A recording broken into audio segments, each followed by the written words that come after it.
कुछ करते नहीं, मतलब घर संभालते से गृहिणी है, उनकी अपनी कोई इनकम नहीं, कितने लोग हैं? अच्छा, चलिए अच्छी खासी संख्या है, माता बहनों की तरफ से क्लैपिंग होना चाहिए इनके लिए। जो गृहिणी है वो अच्छे से फील करता है इस बात को कि हम तो जब रात में नींद में भी होता है ना, तो सपना भी यही आता है कि सुबह उठ के कितना काम करना है, क्या बनाना है, नाश्ता क्या बनाए, डेली एक ही सवाल रहता है, खाने में क्या बनाना है, नाश्ते में क्या बनाना है। मतलब बनाने से ज्यादा तो ये सोचना मुश्किल है कि बनाना क्या है। सपने में भी यही आता है कि कपड़े कितने धुले हैं, बर्तन कितने धुले हैं, कल का काम थोड़ा सा क्यों रख दिया, घर में कुछ गेस्ट आ गए, एक्स्ट्रा काम कर दिया, उसको पूरा करना है, तो इसलिए मैंने दिन को 24 घंटे चलता रहता है। लेकिन इसके बावजूद भी अगर एक गृहिणी कभी बोले कि मैं थक गई हूँ, काम करने का मन नहीं कर रहा है, तो घर वालों का जवाब सीधा आता है कि करती क्या हो दिन भर की थक जाती हूँ।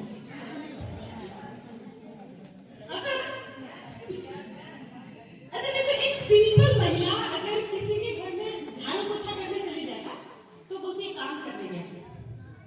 अच्छा, उनके घर वाले भी बोलते हैं कि काम करने गई।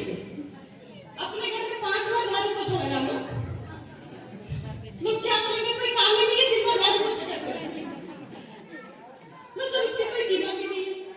ऐसे ही जीवन को मैं जी रही थी और कभी कभी बुरा लगता था, क्योंकि हम यूपी बिहार झारखंड का जो कल्चर है ना, हमारे जीवन की शुरुआत होती है जब शादी होके जाते हैं, तो ससुराल में सबसे पहले तानों से आज सब्जी में नमक ज्यादा हो गया, दाल पकाने नहीं आता है, आज खाना ज्यादा हो गया, आज थोड़ा कम हो गया, क्या सीख के आई हो।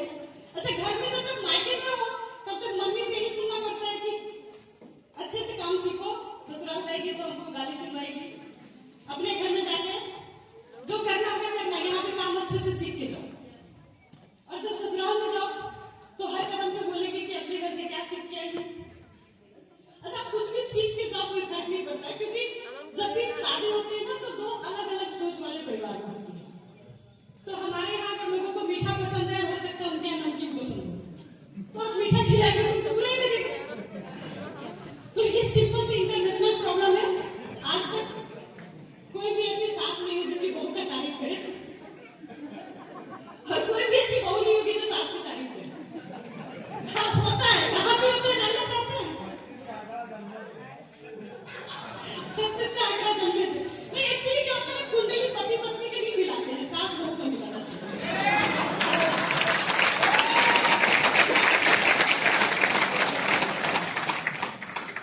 तो मेरी भी जीवन की वैसी शुरुआत हुई। जब मेरी शादी हुई, मुझे बताया गया था कि सर कलकत्ता में जॉब करते हैं, सिविल इंजीनियर थे सर, एक कंस्ट्रक्शन कंपनी में काम करते थे। मैं बोकारो की रहने वाली छोटे शहर की, तो मुझे लगा कि बहुत कुछ अच्छा है, कलकत्ता महानगर में शादी हो रही है, लड़का इंजीनियर है, तो लाइफ स्टाइल बहुत अच्छी होगी। जब महानगर में पहुंची तो पता चला कि महानगर में मिडिल क्लास फैमिली जो होते हैं ना, लोअर मिडिल क्लास फैमिली, उनकी जीवन तो जानवरों से भी बदतर होती है। अच्छा, ये बात मैं आज कर रही हूँ, उस समय अगर पूछते तो मैं बोलती बहुत अच्छा, क्यों मिडिल क्लास, और सिखाया गया ना जो है जितना है उसमें खुश रहना सीखो, है ना, नहीं सिखाया जाता है। तो उस वक्त मुझे भी लगता था कि ये जीवन बहुत अच्छा जीवन है। ये अलग बात है कि आवाज भी नहीं है आप लोगों की,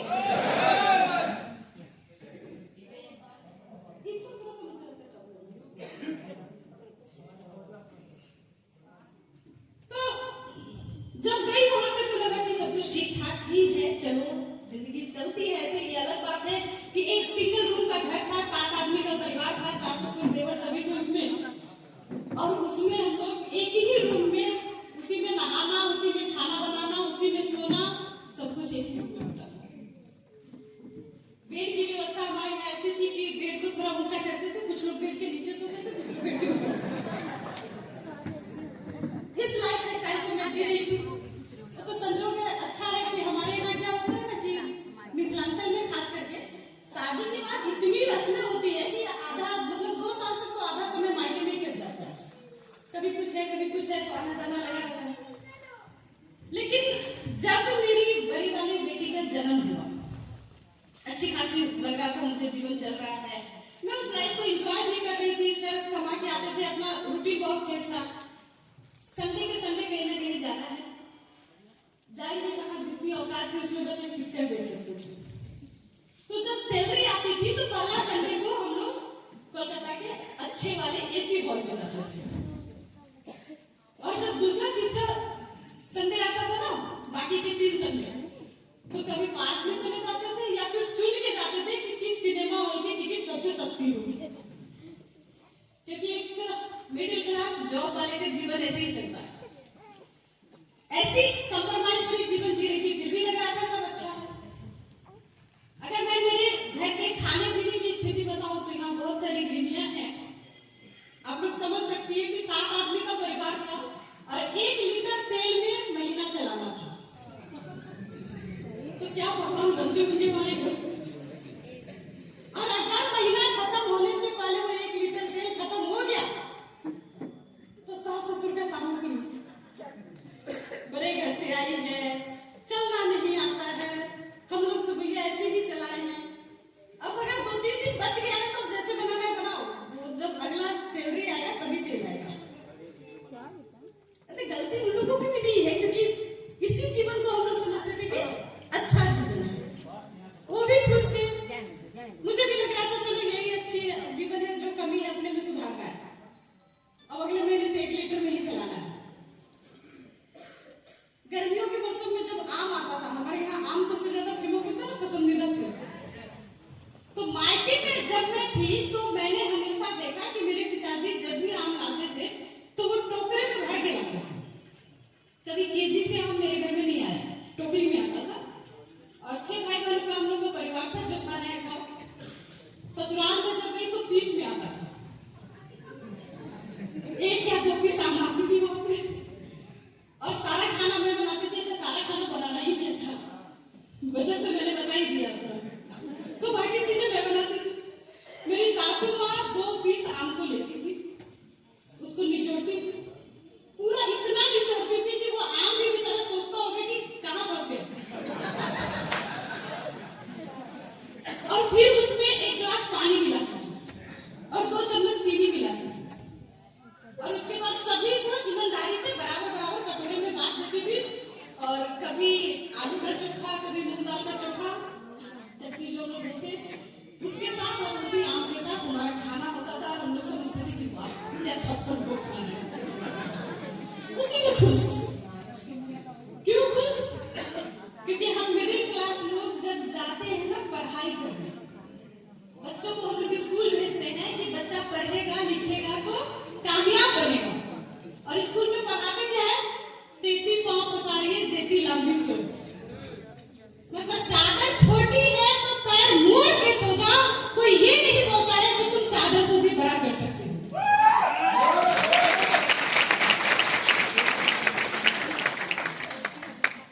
हर कदम पे कंप्रोमाइज, हर कदम पे कंप्रोमाइज करके जीवन को ही जीवन समझते हैं। वैसे ही जीवन को मैं जी रही थी, लेकिन जब मेरी बड़ी वाली बेटी का पहला जन्मदिन आया, मैंने सर को बोला कि सर घर की पहली बच्ची है, पहला जन्मदिन है, मैं कुछ विशेष करना चाहती हूँ। तो सर मुझे कभी किसी चीज के लिए मना नहीं करते, इस मामले में मैं बहुत लकी हूँ।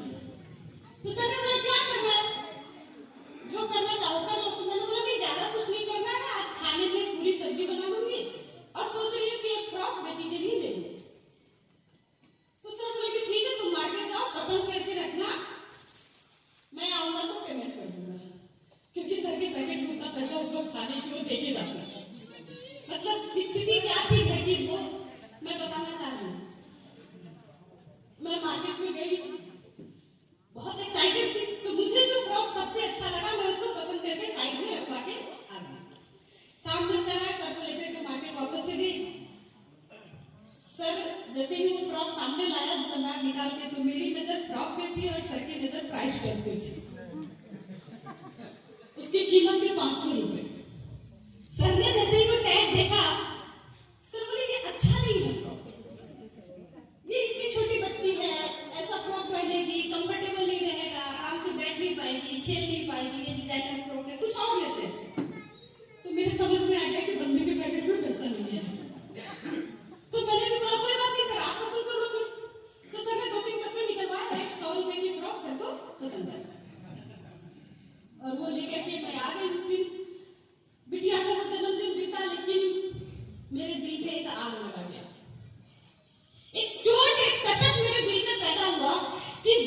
बच्ची को मैं अपनी मर्जी का कपड़ा तक नहीं पहना सकती हूँ, उस बच्ची का जीवन क्या हुआ? और अगर इसे बेहतर जीवन में नहीं दे सकती हूँ तो मेरा क्या अधिकार था इसको जन्म देने का? एक महिला 9 महीना अपने अंदर रख करके उसके बाद इतने कष्ट को सह करके बच्चे को जन्म देती है, और जब तक बच्चा छोटा हो ना सोने का ठीक, न जगने का ठीक, न खाने का ठीक, हर चीज का रूटीन उलट हो जाता है। इतना दर्द उठा के, इतना कष्ट उठा के हम जिस बच्चे को धरती पे लाते हैं, उस बच्चे की जीवन कैसी होगी? जिस बच्चे की रचना हम करते हैं उसके जीवन की रचना करना क्या हमारा काम नहीं? लेकिन हम लोग ना बड़ा गुडलक से तो छोड़ देते हैं। बाप का काम है कमाएगा, जो कमा के लाएगा हम तो उतना ही में चलाएंगे, मेरा काम थोड़ी है। और मैं आज यही सवाल हर महिला से करना चाहती हूँ कि क्यों नहीं है आपकी ये जिम्मेवारी? जब आप बच्चे को ला सकती हैं धरती पे, तो उस बच्चे के जीवन को बनाना आपकी जिम्मेवारी क्यों नहीं है? और उस दिन मैंने अपने आप से ये सवाल किया और अपने आप में प्रण लिया कि मैंने कंप्रोमाइज मेरे जीवन को चुन लिया, लेकिन मेरा बच्चा कभी भी अपने जीवन में कंप्रोमाइज नहीं करेगा।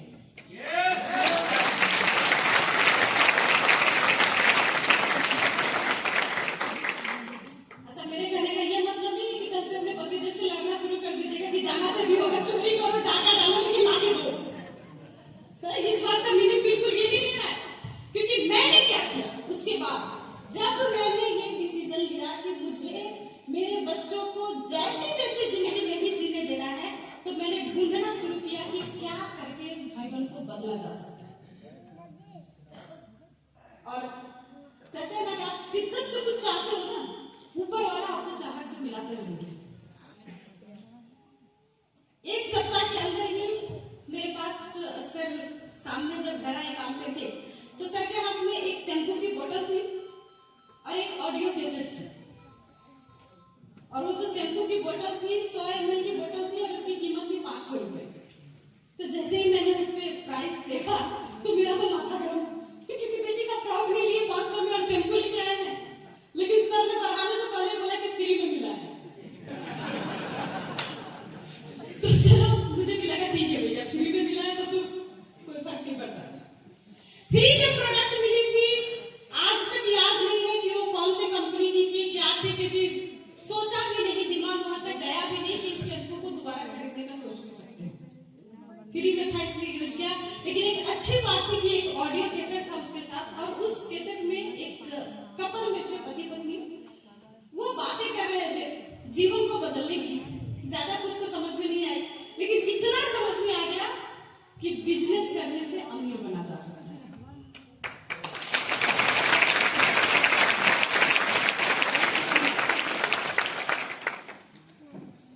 मल्टी लेवल डायरेक्ट सेलिंग ऐसा कोई बिजनेस होता है इसके बारे में जानते भी नहीं थी।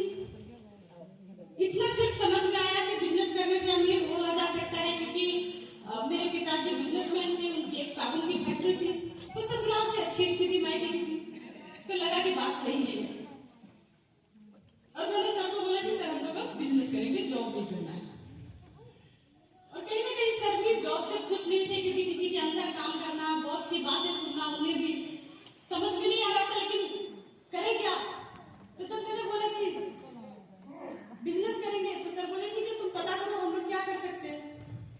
तो हम लोग क्या करते हैं, आम इंसान अपने जो अगल बगल वाले हैं उनसे पूछने जाते हैं। हम लोग जब आरसी भी किसी को बताते हैं तो लोग क्या बोलते हैं, पड़ोसी से पूछ के बताएंगे, पापा से पूछ के बताएंगे, पत्नी से पूछ के बताएंगे, या पति देव से पूछ के बताएंगे, जिनको पता ही नहीं है उनसे आप पूछने जाते हैं। तो हमने भी अपने अगल बगल के लोगों से बोलना शुरू किया कि अमीर बनने के लिए बिजनेस करना है, क्या करना चाहिए। सर के एक रिलेटिव है, वो मेडिसिन का होलसेल दुकान चलाते थे, उन्होंने बोला कि रिटेल काउंटर में बहुत पैसा है।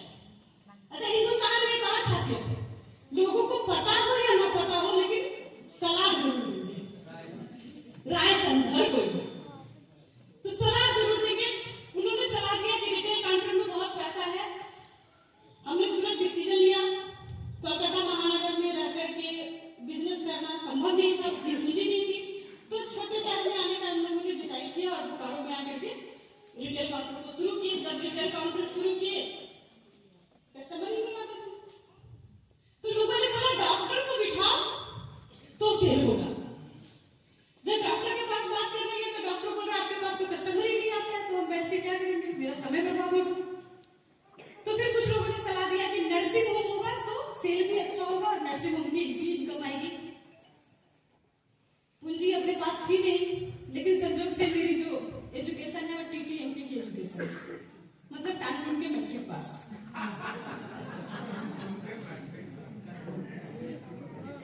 तो मेरे दिमाग में एक चीज आया, इतना तो कर ही लिए है कि सरकार से पैसा मिल जाए।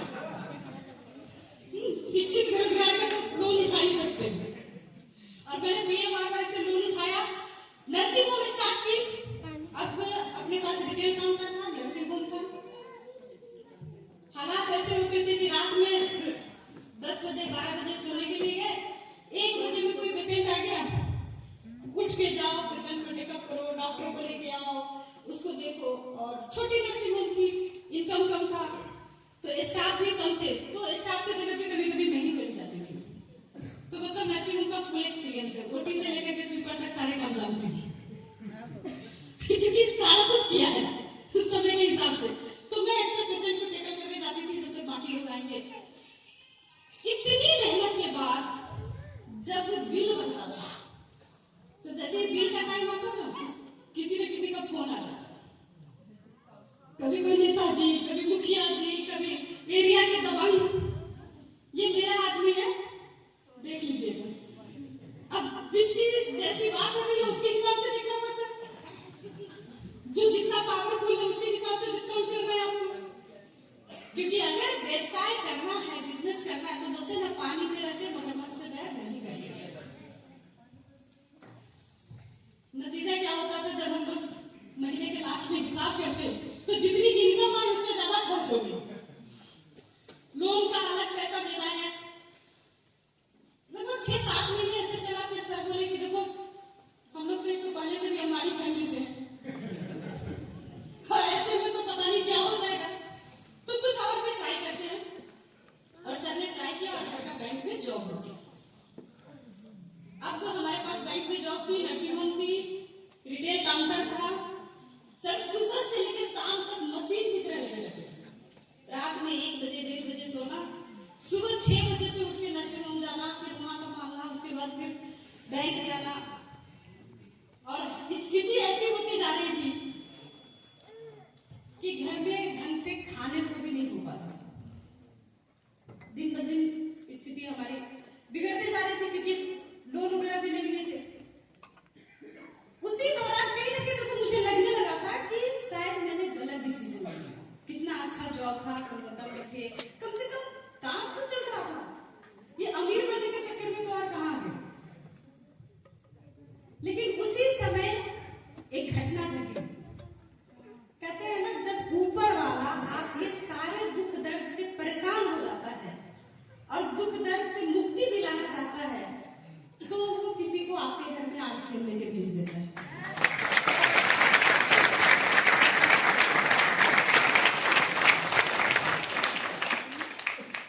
मेरे नर्सिंग होम में एक पेशेंट आया, उसको भी कुछ डिस्काउंट कराना था, वो अपने बिल के चक्कर में था, तो उसने सर को प्लान दिखाना शुरू किया। उसकी भाभी की ड्रेसिंग चल रही थी, लंबे टाइम ट्रीटमेंट चलना था, तो वो सोच रहा था कि एक किडनी दे देगा मेरा, तो कम से कम कुछ काम हो जाएगा। तो उस सर को बार बार प्लान दिखाने का प्रयास कर रहा था। सर सुनने के मूड में नहीं थे। एक दिन परेशान होकर के बोले कि एक काम करो, भाभी घर में बैठी रहती है, जाके उसको दिखा दिया। मान गई तो बहुत अच्छा, नहीं तो आज के बाद बात नहीं करेंगे। और मुझे पहले से ही बोल दिए कि उसके बातों को सुनना नहीं है। तो मैं माइंड में कहने तैयार थी कि सुनना नहीं है। वो आया, बंदे ने बहुत मेहनत की, बहुत बड़े बड़े सपने दिखाए, लाखों करोड़ों की बातें कर रहा था। इस सिस्टम में जुड़ करके आप करोड़पति हो सकते हैं, बड़े घर बना सकते हैं, बड़ी गाड़ी ले सकते हैं, विदेश घूमने जा सकते हैं, जो चाहिए वो सोच सकते हैं। और जैसे जैसे वो बातें कर रहा था, मुझे वो ऑडियो वाली बात याद आ रही थी।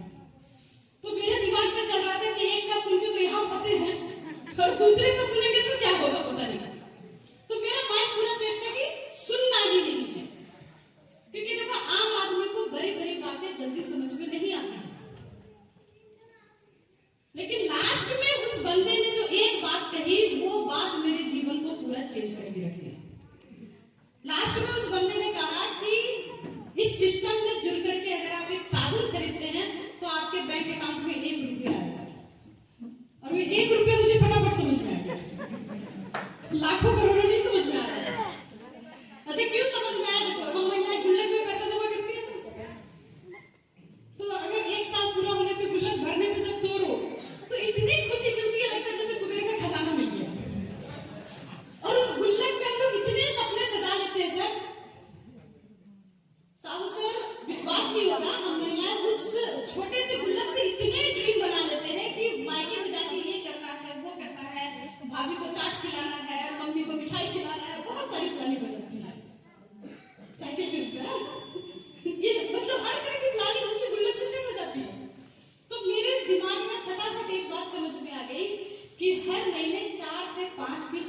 का मेरे घर में खर्च है, इसी रफ्तार से अगर खर्च हुआ तो पूरे जीवन में 1 लाख पीस साबुन तो जरूर खर्च हो जाएगा।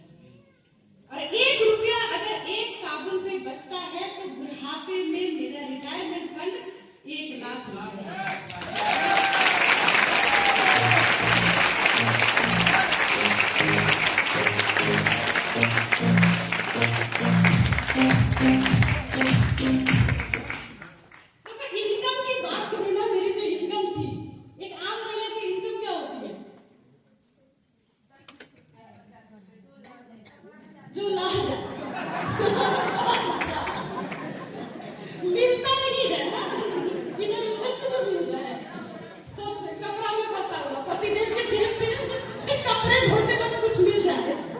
वही सबसे बड़ी इनकम होती है।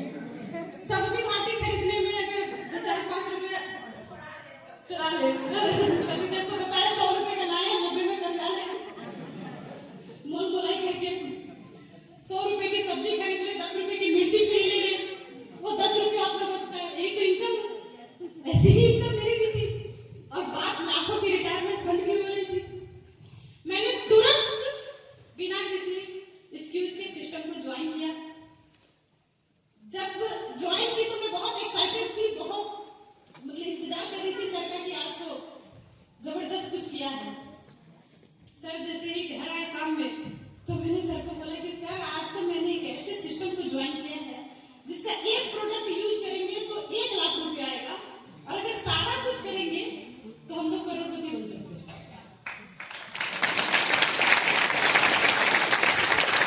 ये ज्यादा कुछ आसानी से होता नहीं है, ये सेमिनार नहीं होता, फील्ड में नहीं होता है। मैंने जब सर को बोला तो सर मुझे ऊपर से नीचे देखे और देख करके सर बोले कि अब क्या करिए। मैंने जैसे ही सर को किट दिखाया तो सर का जवाब था कि अगला जो बंदा तुमको फंसा करके गया है वो 6 महीने से मेरे पीछे पड़ा था और मैं उसको टाल रहा था। इसीलिए बोलते हैं कि महिलाओं के पास दिमाग कम होता है। ऐसा सर ने जब ये बात बोली तो लगा था इनका। लेकिन हम महिलाएं जो है ना, अभी सर बोल रहे थे कि लड़ने वाली, हम महिलाएं लड़ने वाली नहीं है, महिलाएं जीतने वाली है। तो मैंने सर को तुरंत बोला कि सर कोई बात नहीं, मैं भी मानती हूँ कि हमारे पास दिमाग कम होता है, हमारे पास दिल बहुत बड़ा होता है। तभी तो माँ बाप एक झटके में, देखो जिस घर में बचपन बीता, सखी सहेलियां, पढ़ाई लिखाई सब कुछ हुआ, एक दिन माँ बाप एक नमूना पकड़ के ले आता है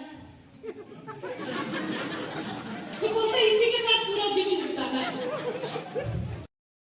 सर कोई बात नहीं, अपने पास दिल बना है, मैं दिल से काम चला लूंगी। अब जब ज्वाइन कर ही लिया है तो जीवन में बहुत कुछ ऐसी गलतियां हैं जिसको निभा रही हूँ, इसे भी निभा लूंगी। और मैंने प्रोडक्ट यूज करना शुरू किया। 2-3 महीने जैसे ही प्रोडक्ट यूज किए मेरे एरिया का पिकअप सेंटर बंद हो गया। अब सामान लाने के लिए हमारे घर से लगभग 100 किलोमीटर दूर जाना पड़ता था। जहाँ तक मैं जा नहीं सकती थी तो मुझे क्या करना पड़ता था, सबको पटाना पड़ता था। और ज्यादा मुश्किल नहीं है, हम महिलाओं को बताया जाता है कि दिल का रास्ता जो है ना वो पेट से जाता है। तो पति देव को उनके मनपसंद खाना बना के खिलाओ, उसके बाद जो चाहे काम करवाओ। और मेरे पति देव को बताना और आसान है, उनको ज्यादा कुछ नहीं, उनको पकौड़े पसंद। तो जैसे ही मैं 2-3 दिन इनके खाने में पकौड़े देती थी, सर समझ जाते थे कि कभी भी सामान का लिस्ट आ जाएगा। और जब सामान का लिस्ट देती थी तो पेट तो पहले फूल था ना, सर कुछ नहीं बोलते थे, सामान लाने चले जाते थे। लेकिन जब भी सर सामान लाने जाते थे कोई ना कोई उनको टोक देता था, क्या करने जा रहे हो? अच्छा लोगों को याद हो गया था चाय पत्ती लेने जा रहे हो, क्योंकि जब हमने ज्वाइन किया था तो FMCG प्रोडक्ट मुश्किल से 10-12 ही थे जिसको हम लोग ले सकते थे। तो जिसमें सबसे बड़ा प्रोडक्ट चाय पत्ती नहीं था, तो लोगों को चाय पत्ती याद हो गया था। तो लोग अब सर को बोलने लगे, गाना देने लगे, चाय पत्ती खरीदने जा रहे हो, तुम्हारी चाय पत्ती में 5 रुपया मिलता है तुमको ना। अच्छा 60 रुपया भाड़ा खर्च करके 5 रुपए कमाने जा रहे हो, तुम्हारी पत्नी तो मूर्ख है, तुम तो पढ़े लिखे हो, बनकर हो, तुमको भी समझ में नहीं आता है। रायचंद हर कदम पे मिलेंगे। सर को लोग फुल करके घर भेजते थे।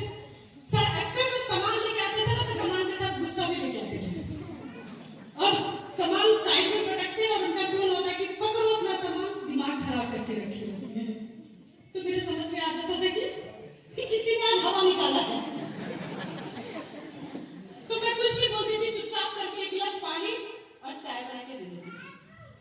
देखिए मैं ये बात आज क्यों आप लोगों के पास शेयर कर रही हूँ, अक्सर हम लोग क्या करते हैं ना, छोटी छोटी बातें पे बिगड़ जाती है।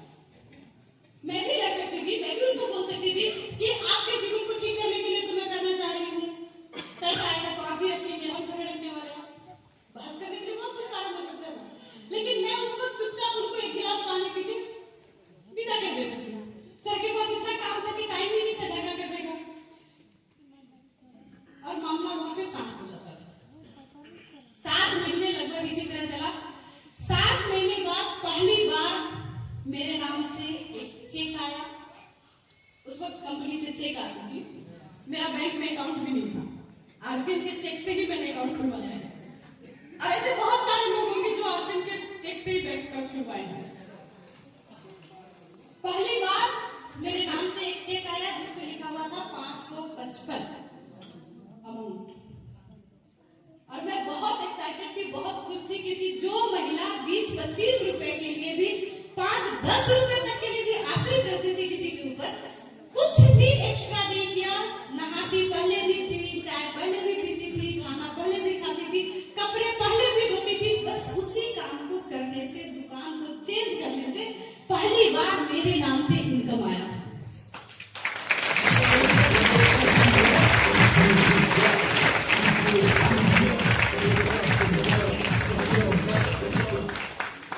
और जब मैंने उस इनकम को मेरे पतिदेव को दिखाया, तब उनके भी समझ में आया कि कुछ भी नहीं किया है इसने, नया कुछ भी नहीं किया, ना किसी को बताने गए, ना किसी को प्लान समझाया, ना किसी को ज्वाइन कराया, फिर भी अगर पैसे आ सकते हैं तो इस सिस्टम को सीखेंगे तो इसमें लाखों करोड़ों भी आ सकते हैं।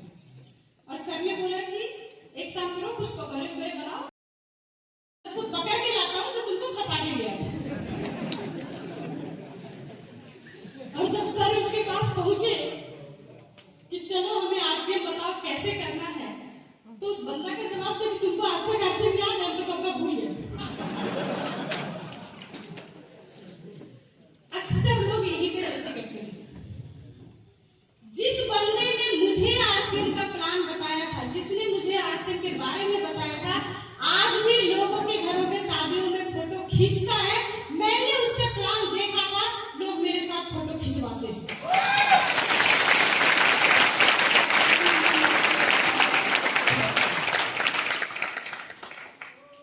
चाहते हैं सब बदलाव? चाहते हैं? मैंने अपलाइन में तो छोड़ दिया, उसे तो पता ही नहीं था से। अब मेरे पास चले जाए कि हमें करना क्या है। और बहुत लकी मानती हूँ अपने आप को कि उस वक्त जब कंपनी ज्वाइनिंग लगाती थी तो ज्वाइनिंग किट के साथ वो कुछ टूल्स भी देती थी, और 3 किताब मेरे बैग में था जिसको हमने शुरू में देखा भी नहीं था। कैसे करें आरसीएम बिजनेस, आरसीएम प्लान। हमारे अंदर जुनून आया कि तो कैसे करना है, तो हमने उस बैग को फिर से खोला, निकाले, बहुत कुछ इसमें पढ़ने समझने की कोशिश किया, लेकिन मुझे कुछ भी समझ में नहीं आया, क्योंकि बिल्कुल यूनिक बिजनेस का लिखा होता है कि दुकान खोलना है तो समझ में आता, ये तो बातें कुछ समझ में नहीं आ रही थी। फिर सर ने एक नाम देखा, जब सर जाते थे पिकअप सेंटर पे सामान लेने, तो पोस्टर में अक्सर एक नाम देखती थी। देखो मैं आज के समय जो बदलाव आ गया ना, कुछ ये बदलाव अच्छी भी है और कुछ बुरी भी है। मैं आप लीडरों को भी एक चीज जरूर कहना चाहूंगी, आज के समय हम लोग क्या करते हैं, मीटिंग की तैयारी करते हैं, व्हाट्सएप पे पोस्टर भेजते हैं। पहले हम लोग पोस्टर को निकाल के चिपकाते थे घर के बाहर, पिकअप सेंटर पे, उससे जिसको आप नहीं भी बताएंगे उस तक भी मैसेज पहुंच जाता था। अगर वो पोस्टर उस वक्त पीयूसी में नहीं चिपकता होता तो आज मैं स्टाफ भी नहीं होती।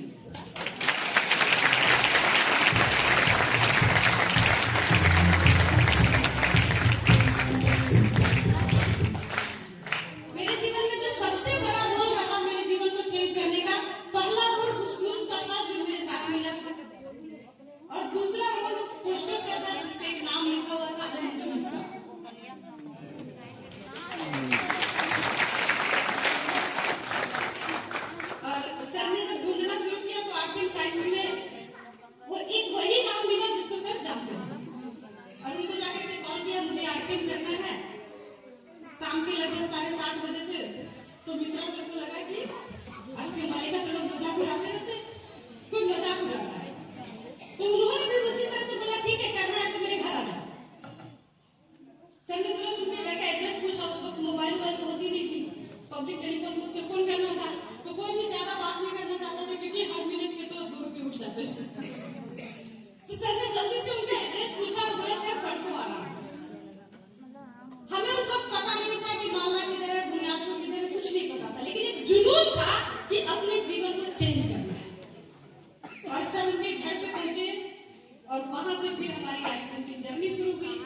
उनका दिशा निर्देश रहा, उन्होंने कंपनी से परिचय करवाया और आज जो भी हूँ, जिस लेवल तक हूँ, इसमें सबसे बड़ा हाथ, सबसे बड़ा योगदान अगर किसी को मानती हूँ तो मेरे अपलाइन अनंदम मिश्रा सर का मानती हूँ।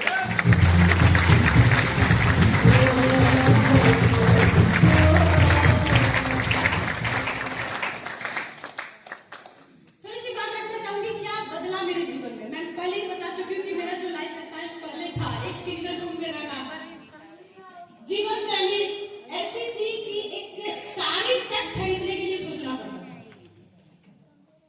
साल में प्लानिंग में खरीदा जाएगा, छठ में सास के लिए खरीदा जाएगा, रक्षाबंधन में ननद के लिए खरीदा जाएगा। इस तरह के प्लानिंग में साड़ी खरीदते थे और वो भी उसके लिए हर महीने कुछ न कुछ बचाना पड़ता था, तब जाके संभव था। आज के समय इस सिस्टम के बदौलत सोना खरीदने के लिए भी सोचना नहीं पड़ता है।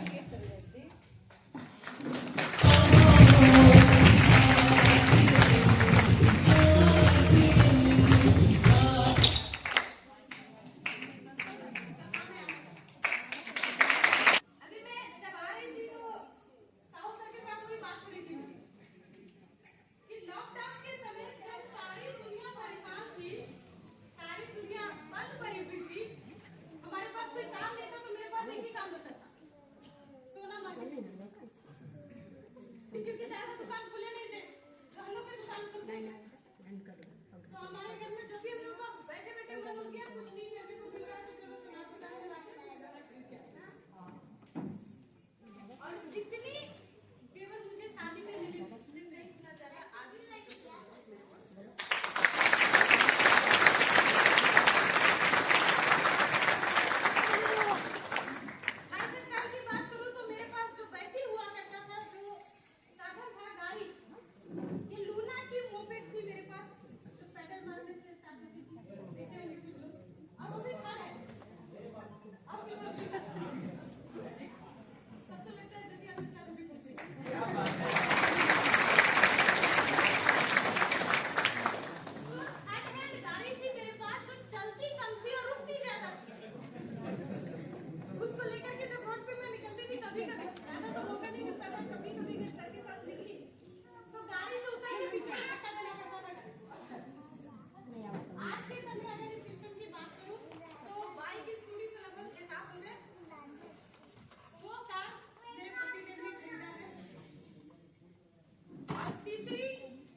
पैसा हर कोई चाहता है कि अच्छा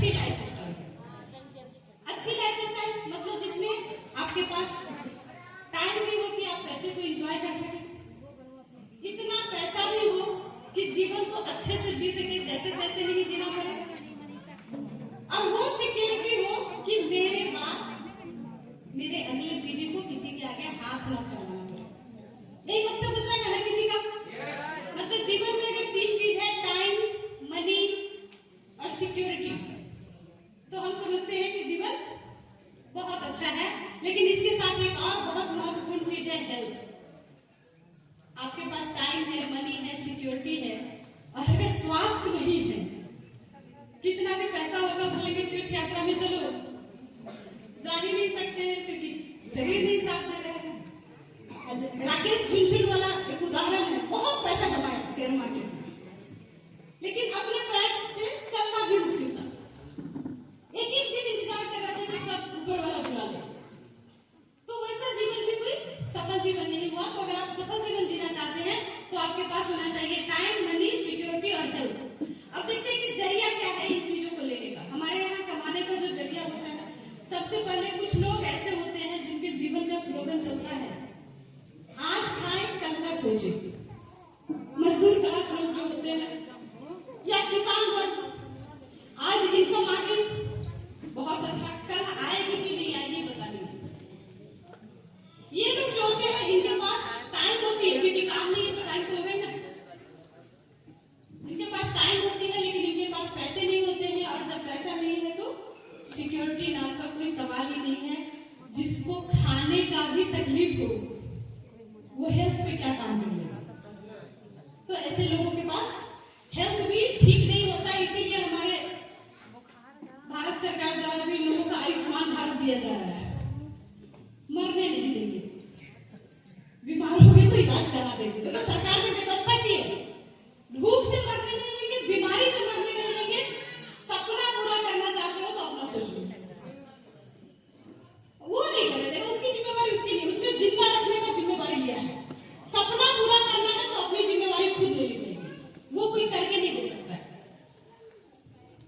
तो ये एक क्लास है जो आज खाए और कल का सोचे, ऐसे जीवन को जीते हैं। इनके पास टाइम तो है लेकिन मनी, सिक्योरिटी और हेल्थ नाम की चीज नहीं है।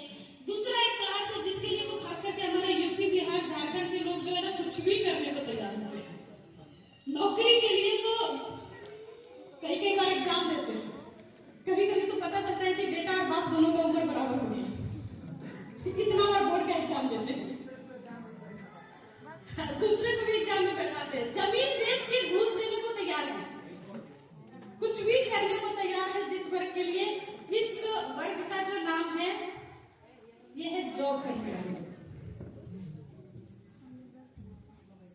और जॉब करने वाले का जो जीवन होता है ना, वो एक ही सिद्धांत पे चलता है, मैं कमाऊं पेट के लिए, सपने सारे सेठ के लिए। इसके पास टाइम बिल्कुल नहीं होती, क्योंकि एक दिन अपनी मन से ना एब्सेंट कर सकता है ना छुट्टी ले सकता है। अगर अपनी मर्जी चलाए तो सैलरी करता। पैसे नहीं होते हैं क्योंकि मैंने बताया अभी मेरी लाइफ स्टाइल को, जॉब के जीवन को जी चुकी हूँ। और यहाँ कितने लोग हैं जो जॉब करते हैं, कोई लोग सरकारी हो या प्राइवेट, एक बार हाथ लगा के लोग जॉब करते हैं, बहुत अच्छा। पहले बैठे थे छोड़ दिए, बहुत अच्छा, बहुत अच्छा, आजाद हो गए। जॉब वाले के जीवन को जितना मैं जानती हूँ कि महीने के पहले दिन तो राजा होते हैं और अंतिम दिन तक भिखारी हो जाते हैं। ऐसे ये लोग बड़ी ईमानदार होते हैं। जॉब वाले लोग बड़ी ईमानदार होते हैं। इनका राशन दुकान फिक्स, इनका कपड़े का दुकान फिक्स, इनका दवा दुकान फिक्स, इनका सुनार का दुकान फिक्स। क्यों? क्योंकि सब जगह एक ही काम चलता है, पिछला वाला पैसा देंगे, अगला सामान देंगे। उधारी पर इनकी पूरी जीवन चलती है, यानी इनके पास पैसे भी नहीं होते हैं। और जब अभी पैसा नहीं है तो फ्यूचर में सिक्योरिटी का तो कोई सवाल ही नहीं है। और जब तीनों में से कुछ नहीं है तो हेल्थ के बारे में सोचने का। ये लोग सबसे ज्यादा मेडिक्लेम कराते हैं, सबसे ज्यादा इंश्योरेंस कराते हैं, क्योंकि एक तो पता है कि बीमार होना ही है तो इलाज का व्यवस्था पहले करा। तो यानी इनके पास हेल्थ भी नहीं होती है। जो तीसरी क्लास है अपनी, इसमें वो लोग आते हैं जो बड़े बिजनेसमैन हैं। और इनके बारे में बोलूं,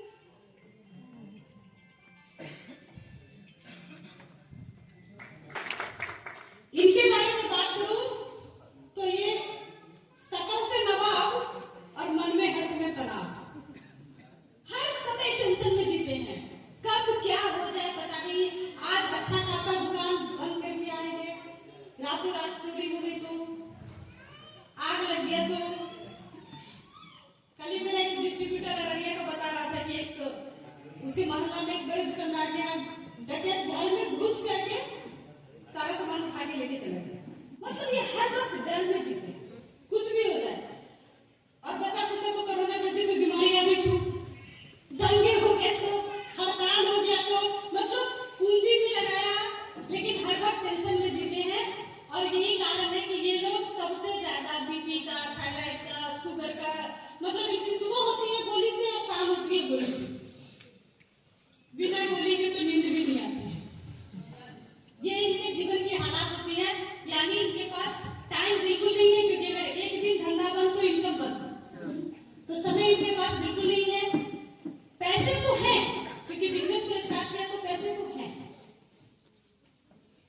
लेकिन ये पैसा कल रहेगा कि नहीं रहेगा इसकी कोई सिक्योरिटी नहीं है। और हेल्थ के बारे में तो मेडिक्लेम पे ही भरोसा चल रहा है, उससे ज्यादा का तो समझ नहीं है। ये कुछ बेसिक लाइफ स्टाइल है पैसे कमाने का हमारे यहाँ। आम आदमी इसी सिस्टम को जानता है कि ऐसे ही पैसा कमाया जा सकता है, लेकिन इसके अलावा देखो, मुझे भी जब पता था पैसे कमाने का साधन तो यही पता था, और इसके चक्कर में ही हम और बेरोजगार हो गए थे। लेकिन जब मुझे पता चला कि दुनिया में एक और ऐसी इनकम है, एक और ऐसा जरिया है जिस काम को करने से टाइम भी मिलता है,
तक हमारे सिस्टम में नहीं आया। सीधी सी बात, उसका उपाय कुछ ना कुछ आएगा। जैसे नॉनवेज हेल्थ के लिए बहुत अच्छा नहीं, एक जमाना था जब नॉनवेज खाने से प्रोटीन मिलती थी, आज के समय नॉनवेज खाने से बीमारी मिलती है। तो उसका उपाय हमारी कंपनी ने गुड्डर के साथ किया, आपको नॉनवेज का स्वाद भी मिले और बेहतर स्वास्थ्य भी मिले। तो हमारी कंपनी का सबसे पहला प्रयास है कि हमारे पास जो भी प्रोडक्ट हो वो हेल्थ को बिगाड़ने वाले नहीं हो, वो उनको संभालने वाले हो। अब उस प्रोडक्ट के बारे में मैं थोड़ा सा चर्चा करना चाहूंगी जिससे आपका हेल्थ कैसे अच्छा हो सकता है। देखिए, मैंने पहले बोला मेरी जो डिग्री है टीटीएमपी की डिग्री है, तो मैं बहुत ज्यादा पढ़ी लिखी नहीं हूँ। जो बातें कर रही हूँ मेरे इतने दिनों के अनुभव से कर रही हूँ, वो मेरा खुद का अनुभव, मेरे टीम का अनुभव, जो मैंने सीखा है, देखा है। हमारे पास कुछ ऐसे प्रोडक्ट है, आज के समय में डायबिटीज, कैंसर, थायराइड बीमारी में एक फैशन हो गया हर घर में। आप किसी भी परिवार में चले जाओ, आपको एक न एक बीमार व्यक्ति मिल जाएगा, और लोग अब इसको आसानी से लेने लगे, मेडिक्लेम करवा लेते हैं, ठीक हो जाएगा, इलाज करा लेंगे। मतलब अब जब हेल्थ के बारे में बात करने जाते हो तो कई बार ऐसे सुनने को मिलता है, नहीं चिंता की कोई बात नहीं, 25 लाख का मेडिक्लेम कराया है, कुछ होगा ना, हॉस्पिटल में भर्ती कर देंगे। ये लोगों की माइंड सेट हो गई है। लेकिन क्या पैसे से इलाज करा करके जिंदगी अच्छा जिया जा सकता है? जिस घर में एक बार बीमारी आ जाती है ना, पूरे घर का बैलेंस बिगड़ जाता है, और कई बार हम अपने चरित्र को खो तक देते हैं बीमारियों की वजह से। तो ऐसे में हमारे पास कुछ ऐसे प्रोडक्ट हैं जो हम लोगों के हेल्थ को अच्छा कर सकते हैं। एक आंकड़ा मैं रखना चाहती हूँ आप लोगों के बीच में। देखो, आज से अगर 15 साल तक के पहले की बात करें तो हिंदुस्तान में सबसे बड़ी समस्या थी जनसंख्या वृद्धि को रोकना। मतलब हर कपल में 5-10 बच्चे तो ऐसे ही हो जाते थे अगर परिवार नियोजन ना करा तो ये हमारे पास एक चैलेंज था कि कैसे हम इसको रोकें। आज की जो स्थिति है, हमारा अगला पीढ़ी बच्चे को जन्म देने लायक है कि नहीं, ये चैलेंज हो चुकी है। और इसका एक आसान सा उदाहरण मैं देती हूँ। आईवीएफ सेंटर सुना आप लोगों ने? आज के समय जितने भी बड़े शहर हैं, आपके मुगलसराय में भी होगा, जितने भी बड़े शहर हैं, हर शहर में आईवीएफ सेंटर खुल रहा है। आईवीएफ का मतलब माँ बाप बच्चा जन्म देने की स्थिति में अब नहीं है, उसका बच्चा कोई और तैयार करेगा। और बहुत बड़े बड़े खर्चे हैं, लाखों के खर्चे के बाद भी कभी कभी माँ बाप बनना संभव नहीं हो पाता। ये आज के समय की हमारी स्थिति हो गई है। अच्छा, ये सेंटर क्यों खोला? इन लोगों को पता है कि कस्टमर आएगा तभी तो खोला। मूर्ख थोड़े है कि पैसा अपना बर्बाद कर रहा है।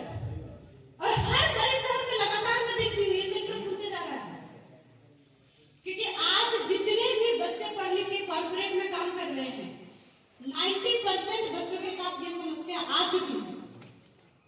एक तो लोग कैरियर को सेट करते करते 40 साल के हो जाते हैं शादी करने में, और उसके बाद अनहेल्दी लाइफस्टाइल, अनहेल्दी खाना, टाइम नहीं है बनाने का, पिज्जा मंगा लो, बर्गर मंगा लो, समोसा मंगा लो, जो आसानी से खाने तक का समय नहीं, इधर काम कर रहे इधर खा रहे। तो ऐसा कुछ खाना है जो मेहनत नहीं लगे, टाइम नहीं लगे। इसका नतीजा है कि लगातार हमारी प्रजनन क्षमता खत्म होती जा रही है, लगातार बीमारियों की संख्या बढ़ती जा रही है, हर बड़े शहर में अस्पताल खुल रहे हैं। इसका मतलब है कि पेशेंट तैयार हो रहे हैं। और इस आंकड़े को अगर खत्म करना है, देखो हम हिंदुस्तानी लोग जो होते हैं ना, विदेश के लोग जो होते हैं, यूरोपियन कंट्री के, उनका ड्रीम होता है साल भर कमाओ, कुछ पैसे बचाओ और साल में एक बार कहीं टूर करके आओ, अगले साल का फिर अगले साल कमाएंगे। उनके जीवन का यही मकसद होता है। उन्हें ज्यादा घर बनाने में ध्यान देते हैं, गाड़ी ज्यादा खरीदने में, उनका मकसद इतना ही होता है। लेकिन हम हिंदुस्तानी का क्या होता है, अपना पेट काटो, अगला पीढ़ी के लिए जमा करो, अगली पीढ़ी के लिए घर बना दो, प्रॉपर्टी बना दो, उसको गाड़ी खरीदो, उसकी खुशियों में निशाना करो। बहुत अच्छी बात है, लेकिन क्या हमारा अगला पीढ़ी आएगा तो क्या वो सही सलामत जिंदा रह पाएगा? अगर इस पे नहीं काम किया ना, तो कोई भी ऐसे बनाने का कोई मतलब नहीं है। और ये आज के समय हमारी जरूरत हो गई है। मेरे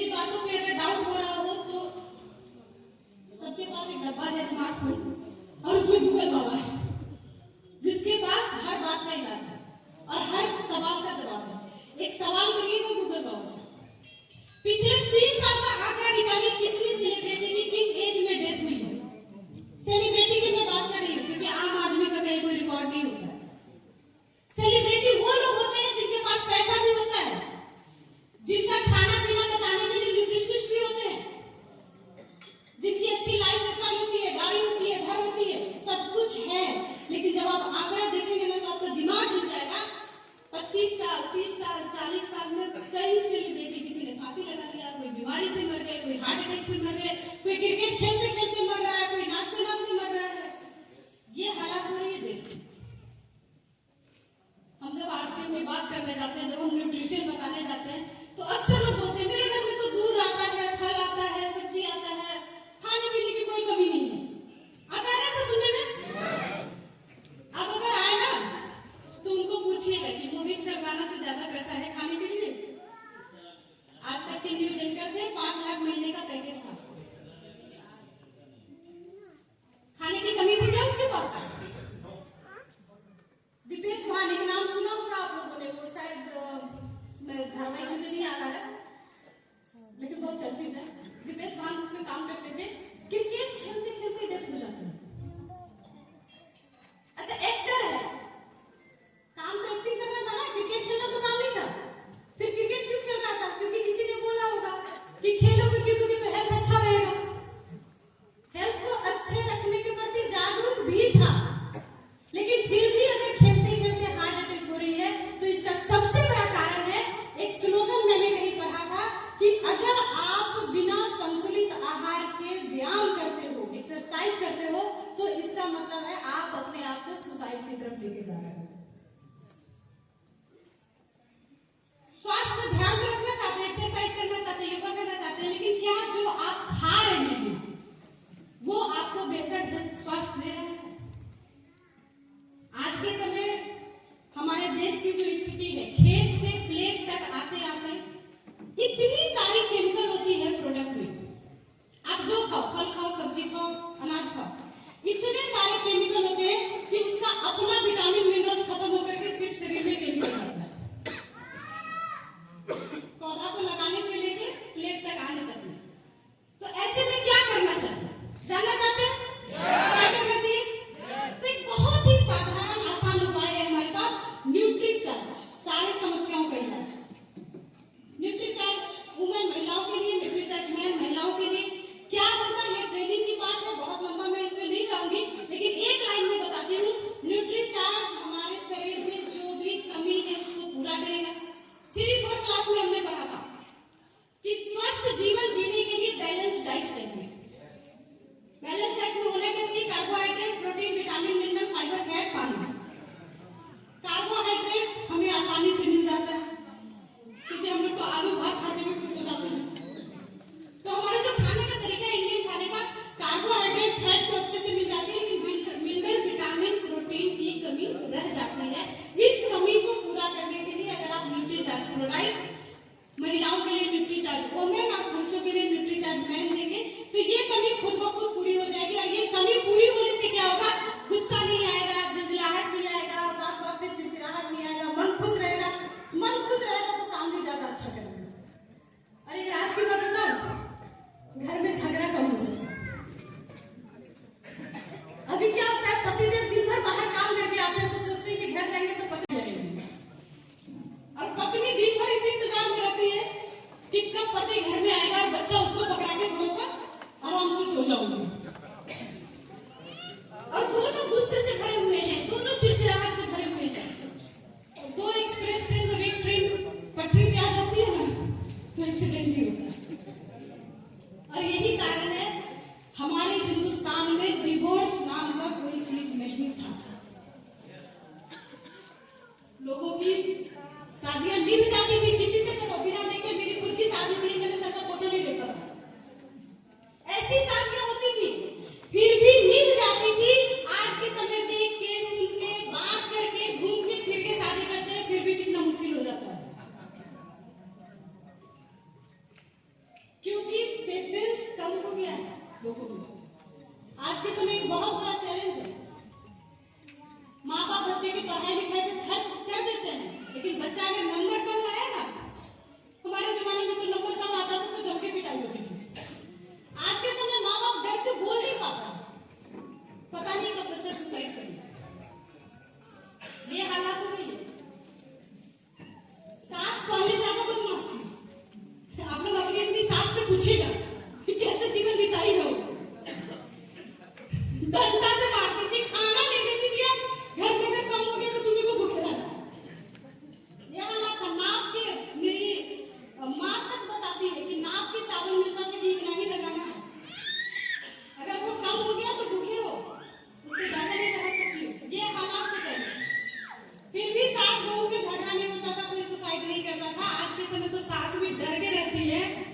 कि कौन सी बात बहू को खराब लग जाए और कहीं कुछ कर लेगी तो मुझे जेल में रहना पड़ जाए। क्यों? क्योंकि लोगों की पेशेंस कम हो गई है। और क्यों कम हो गई है? क्योंकि हमारे जो हार्मोन्स है वो लगातार बिगड़ते जा रहे हैं। चाहे वो प्रजनन क्षमता की बात हो, चाहे वो टेंशन की बात हो, चाहे डिप्रेशन की बात हो, हर कदम पे थायराइड, डायबिटीज, कैंसर क्यों हो रहा है? सब सिर्फ हमारे हार्मोन्स के बैलेंस बिगड़ने से हो रहा है। और इन सबका एकमात्र उपाय है अगर आपका डाइट बैलेंस हो जाए। तो Nutricharge man, Nutricharge women, Nutricharge protect, स्वाद जो पसंद हो लीजिए, लेकिन लीजिए जरूर। कितने लोग लेते हैं? चलो बहुत सारे लोग यहाँ पे लेते हैं, लेकिन अब एक काम और करना है। खुद तो लेते हैं, बहुत अच्छी बात है, लेकिन आधी रात में अगर पड़ोसी के पेट में दर्द होगा ना तो हॉस्पिटल आप ही को लेके जाना पड़ेगा। तो अगर चाहते हैं कि उस मुश्किल से बचे तो पड़ोसी को भी खिलाइए, चाहे जैसे खिलाना हो, समझा के, बुझा के, डरा के, जैसे खिलाना हो खिलाइए। क्योंकि हम जिस मिशन पे काम कर रहे हैं, हमारा मकसद है स्वस्थ भारत के निर्माण का। और भी बहुत सारे प्रोडक्ट है, जैसे गामा ओरिजिनल की बात करूं, मैं एक लाइन में गामा ओरिजिनल के लिए बोलती हूँ कि कुछ नहीं सोचना है। जैसे हम लोग गूगल में जाके कोई भी सवाल पूछते हैं गूगल बाबा से, तो गूगल बाबा क्या करते हैं? गोल गोल घूमते हैं और उसका जवाब निकाल के देते हैं। गामा हमारे शरीर में जाके वही काम करता है, गोल गोल घूम के सर्च करता है किधर बीमारी हो, इसको ठीक करता है।